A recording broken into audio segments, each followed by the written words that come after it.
البامية خلاص قربت تودع، فعايزين ايه نخزنها بقى عشان تبقى معانا في الشتاء ان شاء الله ونعملها. هقول لكم طريقتها، طريقة سهلة وجميلة وتحافظ عليها طول السنة ان شاء الله، وبالهنا والشفا. دي البامية اللي بنجيبها متكونش لا كبيرة قوي ولا صغيرة قوي، يعني متوسطة، يعني كده يعني ايه كده اهي صغير معقولة، يعني بحيث ايه ما تزهقناش في التنظيف في التقميع، وفي نفس الوقت ما تكونش كبيرة قوي عشان ما تبقاش ايه شيخ.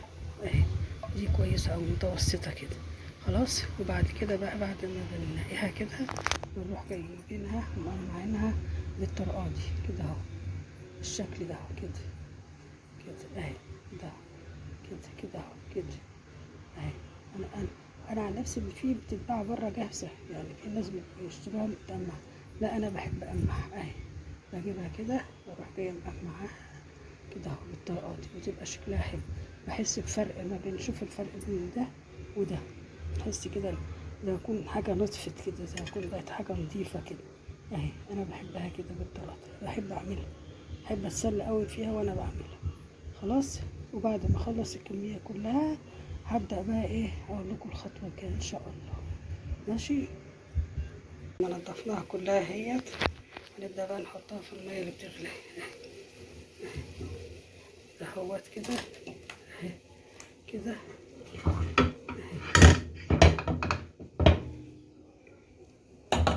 كده اهي خلاص.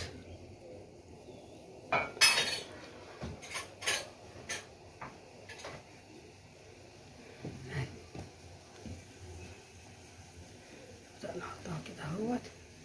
بعدين هنجيب الملح بتاع الشطه، هنجيب قصدي السكر، معلش السكر كده نحطها عليه. ليه بقى السكر ده؟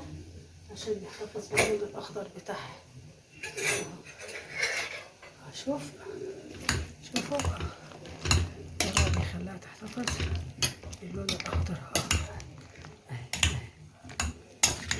اقلب فيها بقى كده لغايه ما تفور لغايه ما تفور.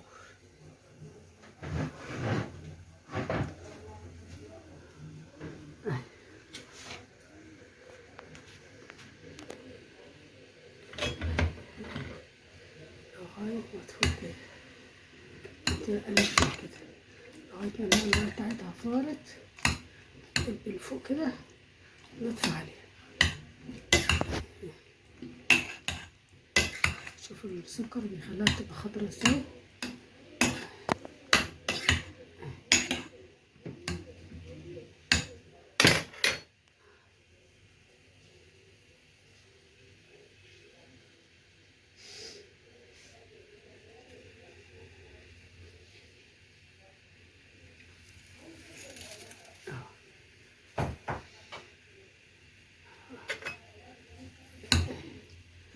شايحة كل طلع شوية سكر اهو تاني عشان يحتفظ باللون الأخضر ده، اللون الأخضر الزرع الجميل ماشي. شوفوا شايف شكلها اهي خضرا جميلة ازاي اهي. نبتدينا بقى نقلب فيها كده لغاية قلنا قبل كده تفور، المية هتفور كده ونص عليها.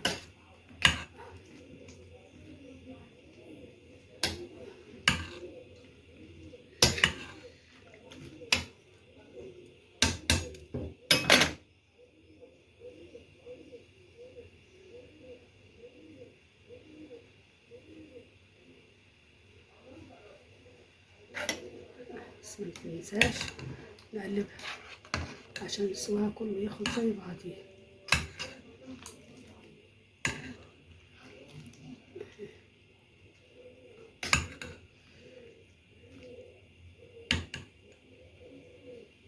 في واحدة اهي ما عملتش، تعالي رايحة فين انت اللذينة اهي اهي اهي. فلتت من التقشير. ماشي.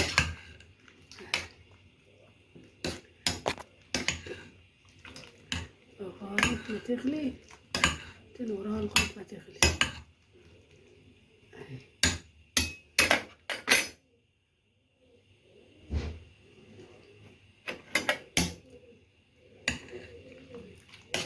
شوف خضرة وجميلة ازاي. ما شاء الله، بسم الله ما شاء الله. خضرة اهي، شوف اخضرها جميل. بركة في السكر اللي بيحلي كل حاجة، يحلي حياتكم. سلامة المدفور. بعدين ايه، نحطها في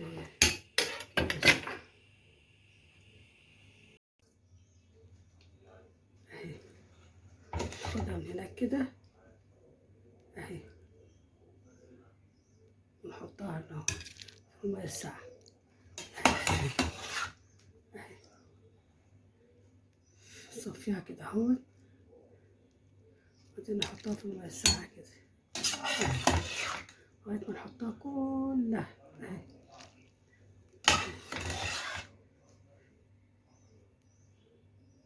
بس بعدين نصفيها بقى من المية الساقعة اهي. نصفيها بقى من المية الساقعة ديت برضه، ونروح بقى نسيبها لايه لغاية ما تبرد عشان نعبيها بقى بعد كده ان شاء الله. هيكون في النهاية بالشكل ده بقى. نحطها في الاكياس كده. شوف خضرة ازاي، خضرة وجميلة.